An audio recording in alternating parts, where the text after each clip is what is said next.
Study की best video पाने के लिए रिमूव कन्फ्यूजन चैनल को सब्सक्राइब करें और बेल आइकन को ज़रूर दबाएं।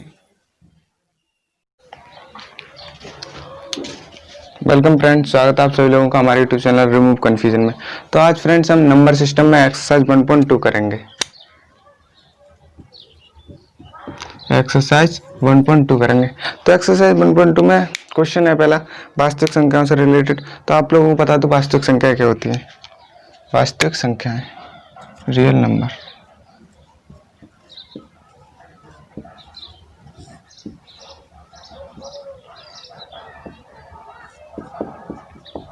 वास्तविक संख्याएं क्या होती हैं? वास्तविक संख्याएं जो होती है हमारी वो परमेय संख्याओं और अपरमेय संख्याओं का संग्रह होती है। वास्तविक संख्या हमारी परमेय संख्याएं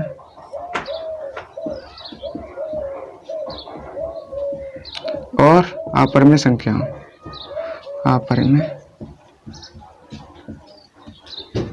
वास्तविक संख्या हमारी परमेय संख्या और अपरमेय संख्याएं संख्याओं का संग्रह होती है। यानी हमारी परमेय संख्या और अपरमेय संख्याएं जो मिलकर बनाती हैं वही वास्तविक संख्या होती है। मतलब वास्तविक संख्याओं के अंदर हमारी परमेय और अपरमेय दोनों संख्याएं आती हैं। अब परमेय संख्या हम पहले पढ़ चुके हैं, जिन्हें हम पिवट क्यू की फॉर्म में लिख सकते हैं, जिन्हें हम पिवट क्यू की फॉर्म में लिख सकते हैं। Q does not equal to 0 होना चाहिए। जैसे 1 2 4/5 -6/3 -3/1, ठीक, -3/2, कुछ भी। और अपरमेय संख्या क्या होती है हमारी? ये अनंत में, जो पॉइंट में भी हो सकती है, 0.65 0.62। लेकिन अपरमेय संख्या क्या होती है हमारी?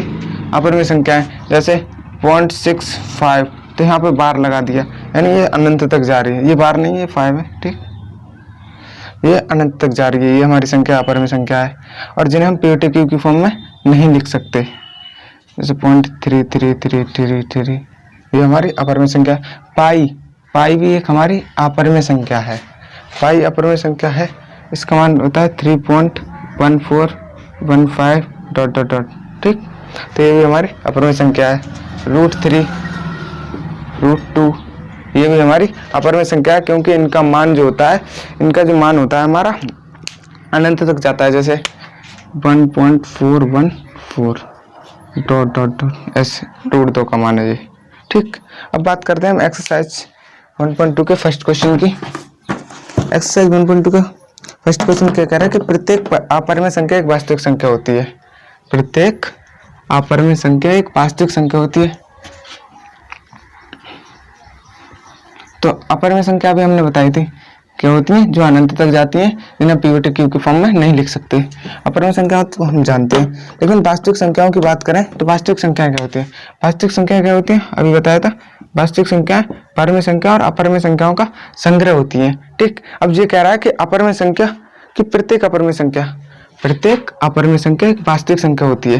प्रत्येक अपरमेय संख्या एक वास्तविक संख्या होती है। प्रत्येक अपरमेय संख्या वास्तविक संख्या होगी। क्यों होगी? क्योंकि जो हमारी वास्तविक संख्या होती है वो परमेय और अपरमेय संख्याओं से मिलकर बनी होती है। परमेय तथा अपरमेय संख्याओं से,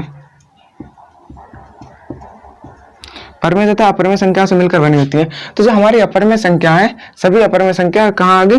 वास्तविक संख्या के अंदर आ गई। इसलिए प्रत्येक अपरमेय संख्या एक वास्तविक संख्या होगी। तो ये क्वेश्चन क्या है हमारा? सत्य है। इसमें दिखाना था सत्य है या असत्य, ठीक, सत्य। नेक्स्ट क्वेश्चन क्या कह रहा है कि संख्या रेखा का प्रत्येक बिंदु √m के रूप का होता है। संख्या रेखा क्या होती है? संख्या रेखा हमारी ये कोई रेखा है, संख्या रेखा, ठीक, -2 -1 0 1 2, ठीक, ये हमारी कोई संख्या रेखा है। अब ये कह रहा है कि √m के रूप में होता है, ठीक है, जहाँ m एक प्राकृत संख्या है। √m के रूप में होता है जहाँ m एक प्राकृत संख्या है, ठीक। अब m बराबर है, प्राकृत संख्या क्या होती है? 1 2 3 4 5। इसमें 0 भी नहीं आता और ना ही माइनस की संख्या आती है, ना तो -1 आएगा और ना ही -2 आएगा। तो ये प्राकृत संख्या नहीं है। इसलिए ये क्वेश्चन क्या है हमारा? ये भी हमारा असत्य है, ठीक, क्योंकि संख्या रेखा पर जो संख्याएं होती है वो ऋणात्मक भी होती हैं। संख्या रेखा पर हमारी संख्या माइनस में भी होती है, प्लस में भी होती है और ऋणात्मक मतलब 0 भी होता है। तो जो हमारी जो प्राकृत संख्या होती है वो पॉजिटिव होती है 1 से लेके अनंत तक, या फिर बोल सकते हैं हम कि 1 से लेकर 9 तक मिलने वाली संख्याएं। ठीक, तो ये हमारी क्या क्वेश्चन असत्य है। ठीक, नेक्स्ट क्वेश्चन की बात करते हैं कि प्रत्येक वास्तविक संख्या एक अपरिमेय संख्या होती है।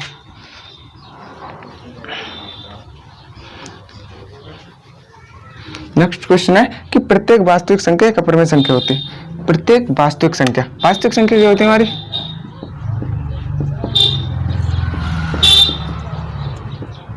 वास्तविक संख्या हमने देखी परिमेय प्लस अपरिमेय।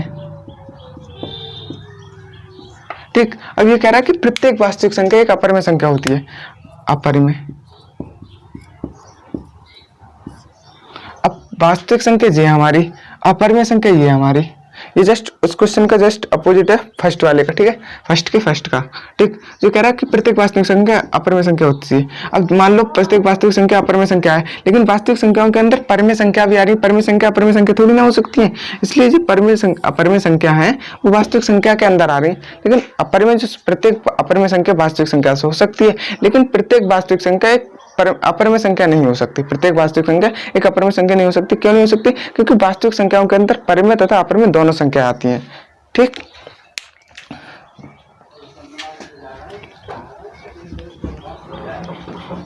अब नेक्स्ट क्वेश्चन बात करते हैं क्वेश्चन नंबर 2 की। क्वेश्चन नंबर 2 क्या है हमारा कि क्या सभी धनात्मक पूर्णांकों के वर्गमूल अपरिमेय होते हैं?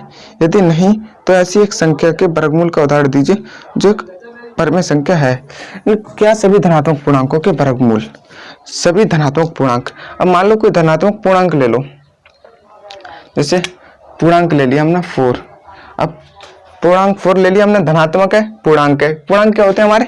-2 -3, यानी माइनस की संख्या भी, 0 भी और प्लस की भी। ठीक, ये हमारे होता है पूर्णांक। तो हमने धनात्मक पूर्णांक ले लिए, यहाँ से धनात्मक पूर्णांक हमने 4 ले लिया। ठीक है, ये कह रहा है कि क्या सभी धनात्मक पूर्णांकों के वर्गमूल अपरिमेय होते हैं? अभी हमने धनात्मक पूर्णांक ले लिया। ठीक, अब इसका हमने वर्गमूल निकाला तो क्या आया? 2 आ गया। ठीक, कह रहा है कि वर्गमूल अपरिमेय होते हैं, लेकिन ये तो हमारा क्या है? परिमेय है। 2/1 भी लिख जाएगा इसके, तो ये हमारा परिमेय है।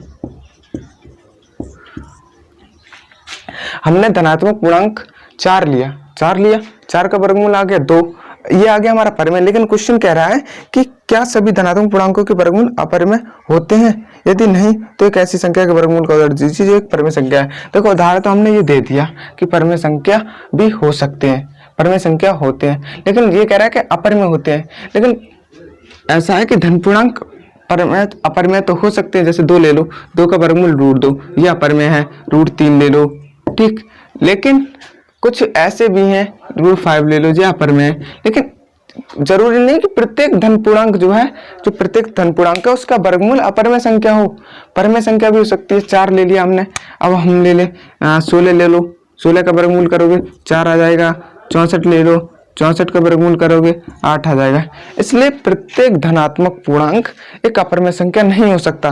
परिमेय भी हो सकता है और अपरिमेय भी हो सकता है। अपरिमेय हो सकता है लेकिन प्रत्येक नहीं हो सकता। ठीक है, और ये कह रहा है क्या सभी धनात्मक, सभी का मतलब होता है प्रत्येक से, मतलब ऐसा कोई भी संख्या, ऐसी पूर्णांक की धनात्मक कोई भी संख्या अपरिमेय होगी, ये कह रहा है। ठीक है, अब नेक्स्ट क्वेश्चन की बात करते हैं। क्वेश्चन नंबर 3 कह रहा है दिखाइए कि संख्या रेखा पर √5 को किस प्रकार निरूपित किया जा सकता है। ठीक, तो इसे हम पाइथागोरस थ्योरम के उस तरीके से करेंगे। ठीक, तो पाइथागोरस थ्योरम क्या होती है? पाइथागोरस प्रमेय, PTC, पाइथागोरस प्रमेय। पाइथागोरस प्रमेय के बारे में पढ़ेंगे। तो पाइथागोरस प्रमेय क्या होती है? कर्ण का स्क्वायर बराबर लंब का स्क्वायर प्लस आधार स्क्वायर, आधार का स्क्वायर। ठीक, तो कर्ण की जो हमारी जो भुजा होती है कर्ण, वो इन दोनों से बड़ी होगी। ठीक, इसलिए हम इधर कर्ण लेते हैं। ठीक है, कर्ण की बात कर रहे हैं आप, तो पाइथागोरस प्रमेय चल रही है। अब आपको बताऊं मैं, √4 की वैल्यू कितनी थी? 2 होती है, और √5 है तो लगभग 2 के आसपास ही होगी। इसलिए अब हम संख्या रेखा ले लेते हैं। ठीक, हमने संख्या रेखा ले ली, -2 -1 0 1 2 और 3। ठीक, 3 तक ले ली। ठीक है, हमने 3 तक ले ली। ठीक, और √5 है। √5 क्या है? हमारा कर्ण है। ठीक, तो हम इसे इस फॉर्म में तोड़ेंगे, लंब प्लस आधार वाली फॉर्म में। ठीक, ये हमारा कर्ण इतना है, तो हम इधर कर्ण है जो है यहाँ पे वर्गमूल कोई बात नहीं। अब देखो यहाँ पे वर्ग है तो यहाँ पे ये चीज़ है, लेकिन अगर यहाँ से हम वर्ग हटाएंगे तो इसके पूरे पे रूट चढ़ जाएगा, तो यहाँ पे हमारे वर्ग नहीं है, वर्गमूल है। तो हमने क्या किया, इस अंदर यहाँ पे ये लिख लिया। ठीक, इधर वर्गमूल चढ़ा दिया, इधर ऐसे ही रहने दिया, सादा ये है। ठीक, अब हमने यहाँ ले लिया 2 का स्क्वायर प्लस 1 का स्क्वायर ले लिया। ठीक, जब करेंगे 2 दूनी 4 प्लस 1 यानी रूट 5 आ गया। रूट 5 आ गया मतलब ये वाली चीज हमारी आ गई। ठीक, इनमें एक लंब है और एक आधार है। एक हमारी संख्या कौन सी है, लंब ले लो, लंब 2 है, लंब 2 ले लो या लंब 1 ले लो, लंब ले लो 1 है, आधार 2 है, आधार 2 है, लंब 1 है और आधार 2 है, ऐसे हम मान के चल रहे हैं। ठीक, तभी तो हमारा रूट 5 आ रहा है। ऐसे अगर होता रूट 3 होता तो हम क्या करते, वर्गमूल चढ़ाते, यहाँ पे क्या करते हम रूट 2 का होल स्क्वायर करते प्लस 1 का स्क्वायर करते, यहाँ से ये कट जाता 3, 2 और 1 3 हो जाता रूट 3 का। ठीक, ये ऐसे करके हम देते तो यहाँ पे एक लंब हो जाता है और एक आधार हो जाता। ठीक, तो हमने आधार ले लिए 2 है, तो ये वाली दूरी हमारी 2, ये हमारी आधार हो गई। ठीक, और हमारे क्या है, अब लंब 1 है, तो लंब 1 है तो हम यहाँ से प्रकार की सहायता से ये इतनी दूरी लेंगे, एक है 1 सेंटीमीटर मान लो या मीटर मान लो, जो भी है, कोई एक मात्रक लेके चलना है। ठीक है, तो 1 है जो है, तो हम इतना ये चाप भरते और यहाँ से यहाँ को चाप लगा देते, ऐसे चाप लग गया। ठीक, ये हो गई हमारी 1 हो गई, ये इतनी जो दूरी हमारी 1 हो गई। ठीक, अब यहाँ से हम 0 से ये 2 है, ये 2 और 1 1, अब ये वाली जो हम मिला रहे हैं ये हमारी कर्ण हो गई, ये कर्ण हो गया, ये आधार हो गया, लंब हो गया। कर्ण हमें पता है कितना है, रूट 5। ठीक, तो रूट 5 है, ये हमारा कर्ण आ गया। ठीक, ये रूट 5 कर्ण आ गया हमारा, लंब हमारा 1 आ गया और आधार हमारा 2 आ गया। तो हमें रूट 5 को संख्या रेखा पर दर्शाना है। अब रूट 5 इतनी दूरी है, हमने क्या निकाल ली, रूट 5 की लंबाई निकाल ली कि कितनी होगी, इतनी है। अब हम यहाँ से यहाँ तक का चाप भरेंगे और इस रेखा पे मारेंगे, तो ये 2 से अधिक आएगा थोड़ा बहुत, तो ये लगभग यहाँ आकर लग सकता है। ठीक, तो ये हमारी क्या जाएगी, इतनी दूरी हमारी हो जाएगी रूट 5। तो इस प्रकार हमने संख्या रेखा पर रूट 5 को दर्शा दिया। ठीक, रूट 5 को दर्शा दिया। और क्या कह रहा है, तो इसी प्रकार हम रूट 5 को संख्या रेखा पर दर्शाएंगे। नेक्स्ट क्वेश्चन जो है आपका ये प्रैक्टिकल वाला है, तो इसे आपको प्रैक्टिकली समझना पड़ेगा, तो छोड़ते हैं। ठीक, आशा करता हूँ आप लोगों को वीडियो पसंद आई होगी। यदि वीडियो पसंद आई हो तो लाइक करें, शेयर करें और हमारे चैनल को सब्सक्राइब करें। Thanks for watching.